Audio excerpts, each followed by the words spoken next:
والمرسلين وعلى آله وأصحابه أجمعين. أما بعد فأعوذ بالله من الشيطان الرجيم. بسم الله الرحمن الرحيم. وإما تخافن من قوم خيانة فانبذ إليهم على سواء إن الله لا يحب الخائنين. ولا يحسبن الذين كفروا سبقوا إنهم لا يعجزون. وأعدوا لهم ما استطعتم من قوة ومن رباط الخيل ترهبون به عدو الله وعدوكم وآخرين من دونه لا تعلمونهم الله يعلمهم. وما تنفقوا من شيء في سبيل الله يوفى إليكم وأنتم لا تظلمون. وإن جنحوا للسلم فاجنح لها وتوكل على الله إنه هو السميع العليم. صدق اللہ.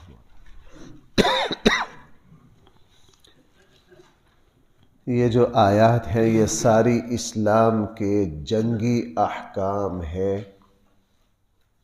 ان سب کا تعلق اسلام میں جہاد اور اپنے دشمن کے ساتھ معاہدے معاملات کس طرح طے کرنے ہیں. قرآن کریم نے ان آیات میں ان کا تذکرہ کیا. سب سے پہلی بات یہ ارشاد فرمائی ہے، چونکہ پیچھے تذکرہ آیا تھا کہ یہ جو یہودی ہیں انہوں نے جب بھی معاہدہ کیا ہے ثم ينقضون عہدہم فی کل مرہ، ہر مرتبہ انہوں نے بدعہدی کی ہے، بار بار معاہدہ توڑا ہے. اب جب آپ کسی قوم سے معاہدہ کریں اور وہ معاہدہ توڑے تو اس کے احکام بھی قرآن نے پھر ساتھ ساتھ بیان کر دیے. ایسا کیوں کیا؟ چونکہ اسلام میں عہد اور معاہدہ کی بہت پابندی کا حکم ہے.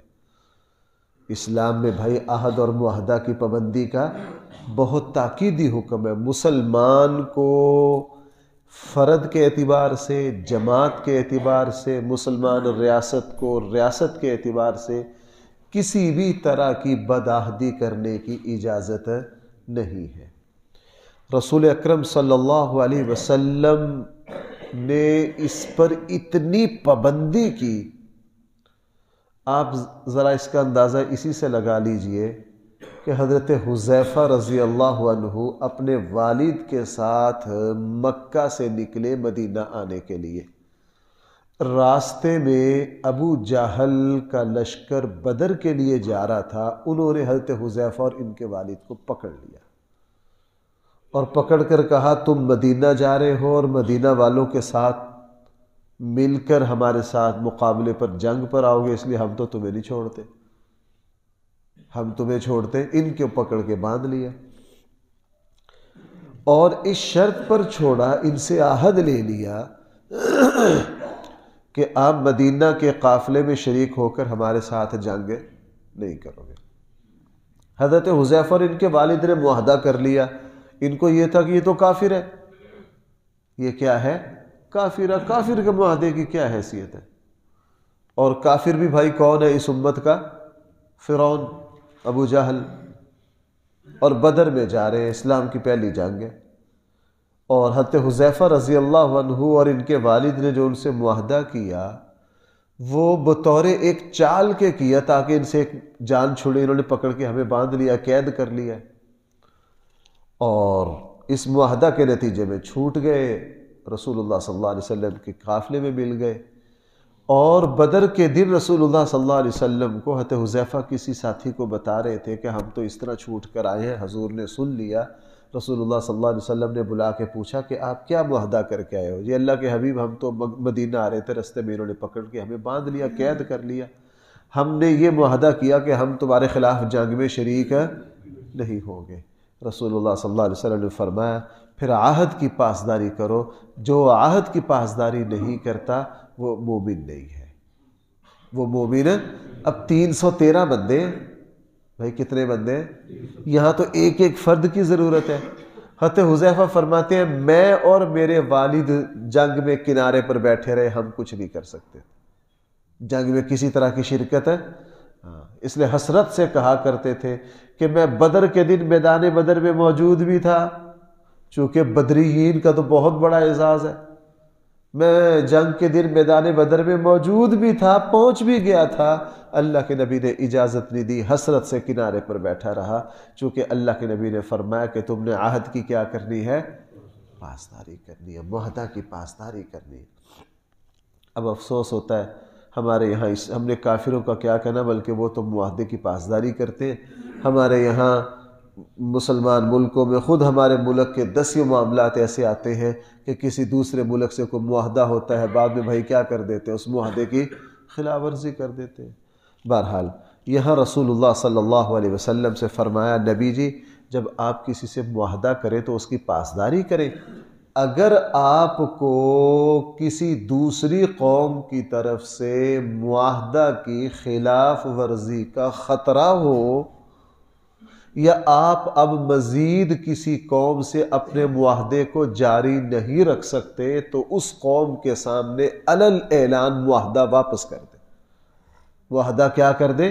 یہاں قرآن نے الفاظ بولے ہیں علی سوا، برابر سرابر معاہدہ کیا کر دیں؟ ختم کر دیں کہ بھائی ہمارا تمہارا معاہدہ ہے لیکن ہم تمہارے ساتھ نہیں چل سکتے، اب ہم آپ کا عہد آپ کو واپس کر رہے ہیں، اب ہمارے اور تمہارے درمیان کوئی معاہدہ نہیں ہے، آپ اس کو واپس کر دیں، خفیہ طور پر نہیں، یہاں فرمایا علی سوا، برابر سرابر اور علل اعلان۔ اس کا نتیجہ یہ تھا کہ رسول اللہ صلی اللہ علیہ وسلم آپ کے خلفائے راشدین نے پھر اس کی اتنی پاسداری کی، جس کے ساتھ جو معاہدہ ہو گیا، رسول اللہ صلی اللہ علیہ وسلم اور صحابہ اکرام کے جو بدترین مخالف تھے نا، ان کو بھی پتہ تھا کہ یہ قوم معاہدے کی بڑی پکی ہے، یہ قوم معاہدے کی بڑی پکی ہے، یہ جو معاہدہ کریں گے اس کی پاسداری، ایک واقعہ بھی نہیں ملتا جو معاہدہ کی خلاف ورزی کرنے کا۔ بلکہ حضرت امیر معاویہ رضی اللہ عنہ سے غلطی ہو گئی، حضرت امیر معاویہ رضی اللہ عنہ کو حضرت عمر رضی اللہ عنہ نے شام کا گورنر بنا رکھا تھا، چونکہ سپر طاقت تھی قیصر، اور حضرت امیر معاویہ جنگی ماہر تھے، وہی اس کو سنبھال سکتے تھے، ان سے معاہدہ تھا۔ معاہدہ کی جب پورے ہونے کے مدت آئی نا، حضرت امیر معاویہ نے خفیہ طور پر کیا کیا، جس تاریخ کو معاہدہ پورا ہو رہا تھا اس تاریخ سے پہلے ہی خفیہ طور پر ان کی سرحدوں پر اپنا فوجیں لگا دی، جنگی سامان پہنچا کے تیار بیٹھ گئے۔ آج شام کو معاہدہ پورا ہو رہا ہے، سارے بارڈر پر خفیہ فوجیں لگا دی، اور صبح ہوتے ہی دڑل ان پر حملہ کر دی۔ اب معاہدہ کل شام پورا ہو گیا، تیاری پہلے سے کر لیا جنگ کی تیاری۔ اب ان کو توقع یہ تھی کہ کل شام کو معاہدہ ہوا ہے، اتنی جلدی کوئی حملہ کرے گا نہیں، وہ غافل تھے۔ حضرت امیر معاویہ رضی اللہ عنہ اپنے لشکر سے علاقے فتح کرتے گئے۔ حضرت عمر بن عبسہ رضی اللہ عنہ دور تھے کسی شہر میں، جب ان کو پتہ چلا بھاگے وہاں سے، بھاگ پہنچ گئے جہاں تک یہ فاتح داخل ہو رہے تھے، پیچھے سے آواز دے رہے ہیں، کپڑا لہرا رہے ہیں سرخ، اللہ اکبر علیکم العہد، اللہ اکبر علیکم العہد۔ اب جب انہوں نے دیکھا کہ پیچھے سے ہمارا کوئی سوار سرخ کپڑا لہراتا رہا، کیا خطرہ ہے، حضرت امیر معاویہ رکے، پوچھا کیا بات ہوئی؟ انہوں نے کہا علیکم العہد، تمہارے اوپر معاہدہ لازم ہے، اللہ کے نبی نے اس طرح منع کیا۔ اللہ کے نبی نے کیا کیا اس طرح؟ جب تمہارا معاہدہ پورا ہو رہا ہے تم مخالف قوم کو وارننگ دیتے پہلے کہ جی ہمارا تمہارا معاہدہ اب کیا ہو گیا ہے؟ ختم ہو گیا ہے، اب کبھی بھی ہم جنگ کر سکتے ہیں، لیکن معاہدہ ختم ہونے سے پہلے آپ اپنی فوجیں ان کی سرحد پہ نہیں لگا سکتے۔ یہ بھی ایک طرح کی معاہدے کی خلاف ورزی ہے۔ اور میں نے رسول اللہ صلی اللہ علیہ وسلم سے یہ سنا، جب اللہ کے نبی کی حدیث یہ سنائی تو حضرت امیر معاویہ نے اسی وقت، بہت سے ضلع فتح کر چکے تھے، اسی وقت اپنے لشکر کو روک لیا اور سارے مال غنیمت واپس کیا، اور پورا علاقہ چھوڑ کر دوبارہ کیا آگے واپس آ گئے۔ تو میں نے عرض کیا صحابہ کرام کی زندگی میں ان کے جو بدترین مخالف تھے ان کو بھی پتہ تھا کہ کبھی بھی یہ معاہدے کی خلاف ورزی نہیں کریں گے۔ رسول اللہ صلی اللہ علیہ وسلم کے بارے میں آپ حضرات کو پتہ ہے، آپ نے جب صلح حدیبیہ کی تو آپ نے اس کی کتنی پاسداری کی، آپ نے اس کی کتنی پاسداری کی، اور عمرہ قضا پر انہوں نے جو شرائط لگائیں حضور نے پوری کی۔ مکہ میں رہنے کی جو مدت طے کی اللہ کے نبی نے بھائی اس کو کیا کیا؟ پورا کیا۔ اللہ کے نبی نے کوئی بھی، وہ تو صلح حدیبیہ کا جو معاہدہ تھا نا، وہ تو پھر مکہ والوں نے بددیانتی کر کے توڑا نا۔ مکہ والوں نے جب یہ صلح ہوئی تو رسول اللہ صلی اللہ علیہ وسلم نے عام عرب قبائل کو اجازت دے دی اس صلح میں جو ہمارا ساتھی بننا چاہے ہمارا بن جائے، جو ان کا بننا چاہے۔ بنو بکر جو ہے وہ مکہ والوں کا ہو گیا، بنو خزاعہ مدینہ والوں کا ہو گیا۔ معاہدہ صلح کا چل رہا تھا، وہ تو مکہ والوں نے بنو بکر کو پٹی پڑھا کر اور اسلحہ دے کر، اپنے خفیہ بندے دے کر، بنو بکر کے ذریعے رات کو بنو خزاعہ پر شب خون مارا اور سارا بنو خزاعہ کو قتل کر دیا۔ بہت خون خرابہ ہوا رات کو۔ وہ تو ان کے 2-4 بندے بچ گئے۔ وہ جب فجر کے وہ باہر تھے، جب وہ فجر کے وقت آئے، انہوں نے دیکھا ہمارا سارا قبیلہ گالی جو ہے وہ گاجر مولی کی طرح کاٹ دیا گیا ہے۔ وہ پھر سیدھا یہاں سے بھاگے مدینہ منورہ۔ عصر کی نماز میں وہ پہنچے، رسول اللہ صلی اللہ علیہ وسلم نماز پڑھا رہے تھے، انہوں نے شور مچا دیا، یا رسول اللہ ہماری مدد کیجئے، ہمارے ساتھ ظلم۔ اللہ کے نبی نے فرمایا کیا ہوا؟ کہا جی اس طرح بنو بکر نے ہم پر رات کو شب خون مارا ہے، ہمارے اکثر افراد کو قتل کر دیا، اور اس میں مکہ کے سردار خود خفیہ منہ کے اوپر کپڑے لپیٹ کر قتل میں شامل تھے، خود انہوں نے ہمیں مارا ہے۔ رسول اللہ صلی اللہ علیہ وسلم نے بڑے دکھ کا اظہار کیا کہ میں نہیں چاہتا تھا کہ میں اہل مکہ کے ساتھ لڑوں، انہوں نے معاہدہ توڑ دیا ہے۔ اللہ کے نبی نے پھر فیصلہ کیا کہ اب مکہ کی قوت کو توڑنا ضروری ہے۔ پھر اللہ کے نبی نے خفیہ، چونکہ معاہدہ کن کی طرف سے ٹوٹ گیا تھا؟ مکہ والوں کی طرف سے معاہدہ ٹوٹ گیا تھا۔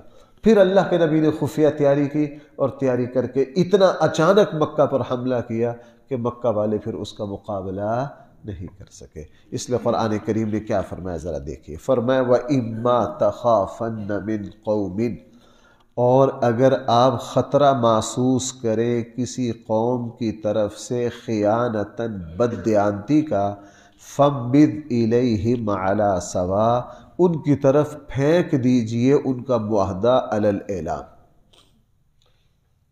ان اللہ لا يحب الخائنین، یقیناً اللہ تعالی خیانت اور بدعہدی کرنے والوں کو پسند نہیں کرتے۔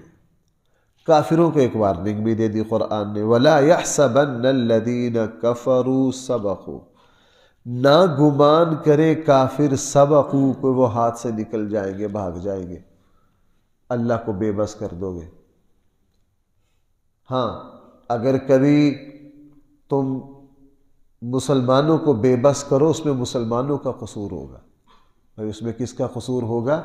مسلمانوں کا قصور ہوگا۔ مسلمان جب صحیح ایمان کی شرائط پر پورا اتر کر اور میدان جہاد میں اترے گا، اس کا سوال ہی پیدا نہیں ہوتا کہ اللہ جل جلالہ مسلمان کو کامیابی۔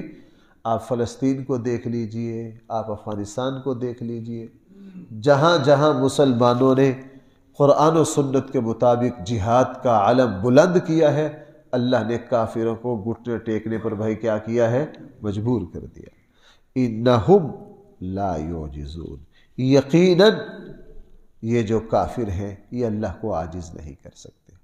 آگے قرآن کریم میں رسول اللہ صلی اللہ علیہ وسلم کو حکم دیا وَأَعِدُّوا لَهُمْ، آپ تیار کیجئے لہم ان کافروں کے لیے، مَسْتَطَعْتُم مِّن قُوَّةٍ، جو بھی قوت تیار کر سکتے ہیں، وَمِن رِّبَاطِ الْخَيْلِ، اور لینوں میں بندھے ہوئے گھوڑے، تُرْہِبُونَ بِهِ، آپ ان کے ذریعے رعب اور دھاگ بٹھا دیجئے ان کے ذریعے عدو اللہ، اللہ کے دشمن پر، وعدوکم، اور اپنے دشمن پر، وآخرین من دونہم، اور ان کے علاوہ دوسرے دشمنوں پر بھی، لا تعلمونہم، جن کو تم نہیں جانتے، اللہ یعلمہم، اللہ جانتے ہیں۔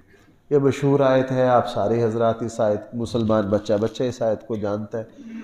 رسول اللہ صلی اللہ علیہ وسلم کو اللہ نے حکم دیا، نبی جی آپ میدان جہاد کے لیے جو اسباب، جو اسلحہ، جو تیاری کر سکتے ہیں وہ تیاری پوری کریں۔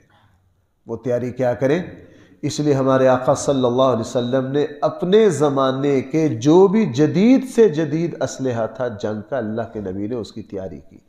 رسول اللہ صلی اللہ علیہ وسلم کی زندگی کے آخر میں اللہ کے نبی کو پتہ چلا کہ منجیلق بھی ایک چیز ہے، اور وہ ایک خاص طریقہ تھا، اس کے ذریعے بڑے بڑے بھاری پتھر قلعوں کی دیواروں پر مارے جاتے تھے۔ رسول اللہ صلی اللہ علیہ وسلم کو جب اس کا پتہ چلا، آپ علیہ السلام نے وہ بھی ایک خریدی، اور جب طائف کا محاصرہ کیا تو طائف کے قلعہ پر اس کے ذریعے پتھر برسائے گئے۔ خلفائے راشدین کے زمانے میں بھی اس زمانے کے اعتبار سے جو جنگ کا جدید اسلحہ اور ہتھیار آتا تو خلفائے راشدین اس کی فوری تیاری کرتے۔ بلکہ بھائی وہ صحیح بخاری کی حدیث ہے، ایک رسول اللہ صلی اللہ علیہ وسلم ایک صحابیہ کے گھر میں تھے، فرمایا ان آرام کرنے کے بعد اٹھے، ہنس رہے ہیں، مسکرا رہے ہیں۔ انہوں نے پوچھا اللہ کے حبیب کیا بات ہے؟ فرمایا کہ میں نے اپنی امت کے کچھ لوگوں کو دیکھا ہے کہ وہ سمندر پر سوار ہو کر اللہ کے راستے میں جہاد کر رہے ہیں۔ سمندر پر سوار ہو کر کیا کر رہے ہیں؟ یہ صحیح بخاری کی روایت ہے۔ اور وہ صحابیہ کہنے لگی اللہ کے حبیب آپ دعا کر دیجئے کہ میں بھی ان میں سے ہو جاؤں، میں بھی ان میں سے۔ رسول اللہ صلی اللہ علیہ وسلم نے دعا کی، ہاں اللہ تعالیٰ آپ کو بھی ان میں شامل کرے۔ اب انہیں جن لوگوں کو دیکھا کہ وہ سمندر پر سوار ہو کر جہاد کر رہے ہیں، رسول اللہ صلی اللہ علیہ وسلم کی اس پیشن گوئی کو پھر پورا کیا اللہ تعالیٰ نے حضرت امیر معاویہ رضی اللہ عنہ کے ذریعے۔ سب سے پہلا بحری جہاز، بحری بیڑا کہہ لیجئے جنگی، وہ حضرت امیر معاویہ رضی اللہ عنہ نے تیار کیا، اور تیار کر کے جب اس پر اسلامی لشکر سوار ہو کر کیسر کے خلاف ایک مہم کے لیے نکلا تو پھر صحابہ نے رسول اللہ صلی اللہ علیہ وسلم کی یہ حدیث سنائی کہ ہم نے اللہ کے حبیب سے یہ سنا تھا۔ یہ اس زمانے کا ایک جدید ترین جنگی ساز و سامان تھا، اور مسلمانوں کی تقریباً 1000 سالہ تاریخ یہی رہی ہے۔ انہوں نے جنگ کے اعتبار سے اعلیٰ اسلحہ تیار کیا ہے اور خریدا ہے، اور جنگ کے لیے پوری تیاری کی۔ وہ تو بعد میں جا کے پھر مسلمان اس میں نالائق ثابت ہوئے، اور خصوصاً ہمارے عرب حکمران تو نالائق سے بھی بڑھ کر کوئی لفظ ہونا چاہیے۔ ایسے بدبخت ہیں، عمارتیں بناتے ہیں ایک دوسرے سے لمبے، گھوڑوں کا مقابلہ کریں گے، عیاشیوں کا مقابلہ کریں گے، اور بدبخت جہاد کا ایک چھوٹے سے چھوٹے گولی بھی نہیں بنا سکتے۔ وہ بھی کس سے خریدتے ہیں؟ وہ بھی یورپ سے خریدتے ہیں۔ حالانکہ قرآن کا حکم یہ تھا کہ مسلمان ہر طرح کی تیاری کرے، بلکہ اسی کا نتیجہ تھا کہ ہمارے وہ اسلاف جنہوں نے انگریز کے خلاف ہندوستان میں جد و جہد کی، جنہوں نے انگریز کے خلاف بھائی کیا کی؟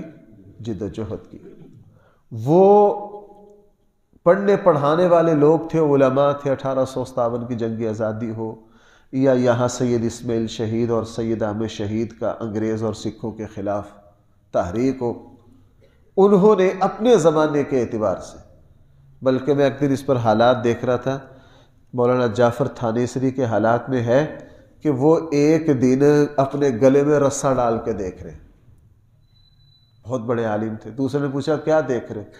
کہنے لگے انگریز کے خلاف اب جب جہاد کرنا، پکڑے بھی جا سکتے ہیں، پھانسی بھی ہو سکتے ہیں، میں دیکھ رہا ہوں میرے گلے میں کوئی رسہ بھی پورا آتا ہے کہ نہیں، رسہ بھی میرے گلے میں پورا آتا ہے کہ نہیں۔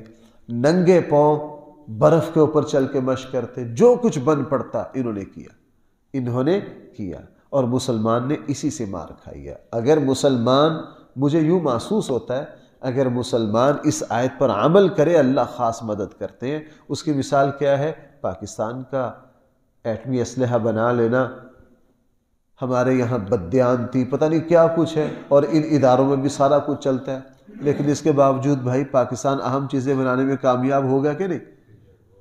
اس سے یہ پتہ چلا کہ مسلمان اگر تھوڑی سی بھی محنت کرے، اللہ تعالیٰ اس کو اس میدان میں ضرور کامیابیاں دیتا ہے۔ اس لیے قرآن کریم نے ارشاد فرمایا وَأَعِدُّوا لَهُمْ، آپ تیار کیجئے کافروں کے لیے، مَسْتَطَعْتُم مِّن قُوَّةٍ، جو بھی آپ قوت اختیار کر سکتے ہیں۔ اسلام نے مادی اسباب کا حکم، دیکھو بھائی میری ایک بات سمجھنا، ہمارے یہاں دو ذہن ہیں، ایک ذہن وہ ہے جو زیادہ تقوی اور ایمان کی طرف مائل ہے، وہ یہ کہتا ہے کہ کافروں کا مقابلہ بھی ایمان اور دعا اور تسبیحات اور تہجد اور سجدوں سے ہوگا، اسباب کی ضرورت نہیں ہے۔ دوسری طرف وہ مسلمان ہے جو روحانیت سے دور ہے، وہ اس آیت کو بڑا پڑھتے ہیں، وہ کہتے ہیں جناب اصل کیا ہے؟ اصل جو ہے وہ مادی قوت اور صلاحیت ہے۔ یہ دونوں باتیں غلط ہیں۔ درجہ اول میں پیچھے گزر چکا ہے، میں نے وہاں توجہ دلائی تھی غزوہ بدر میں، یا ایھا الذین آمنوا اطیعوا اللہ ویاد اذکروا اللہ ذکرا کثیرا۔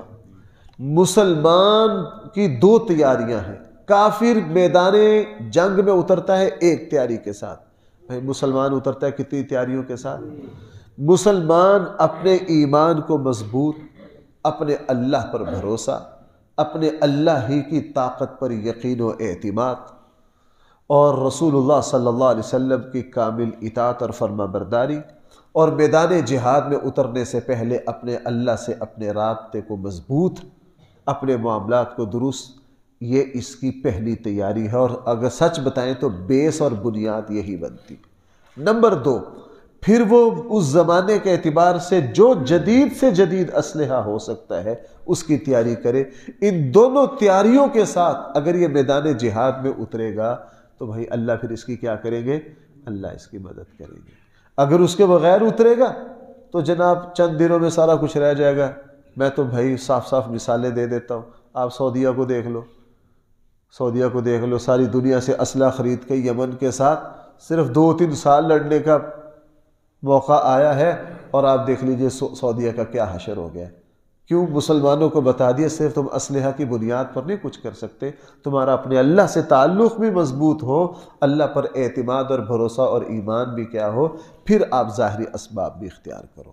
وَأَعِدُّوا لَهُم مَّا اسْتَطَعْتُمْ، تم تیار کرو کافروں کے لیے مَا اسْتَطَعْتُمْ، جو بھی تیار کر سکتے ہو قوت، وَمِن رِّبَاطِ الْخَيْلِ، اعلیٰ سے اعلیٰ صف باندھے، نشان لگے، بہترین گھوڑے، ترہبون بہ، تم دھاگ بٹھاؤ ان کے ذریعے اللہ کے دشمنوں پر، وعدوکم، اور اپنے دشمنوں پر، وآخرین من دونہم، اور ان کے علاوہ جو اور تمہارے دشمن ہوں، لا تعلمونہم، جن کو تم نہیں جانتے، اللہ یعلمہم، اللہ جانتے ہیں۔ وما تنفقوا، یہ ذہن میں رکھو، اس تیاری میں جو بھی خرچ کرو اللہ کے راستے میں، یہاں فی سبیل اللہ کا لفظ بھائی کس کے لیے بولا گیا؟ جہاد کے لیے۔ یوفی الیکم، اللہ تمہیں اس کا پورا پورا بدلہ دیں گے، وانتم لا تظلمون، اللہ تعالیٰ تمہارے لیے کبھی بھی کوئی زیادتی نہیں کریں گے۔ اللہ تعالیٰ ہم سب کو صحیح فہم عطا فرمائے۔ جی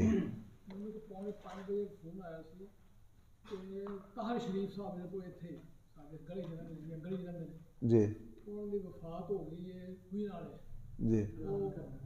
جی مسجد نماز میں دس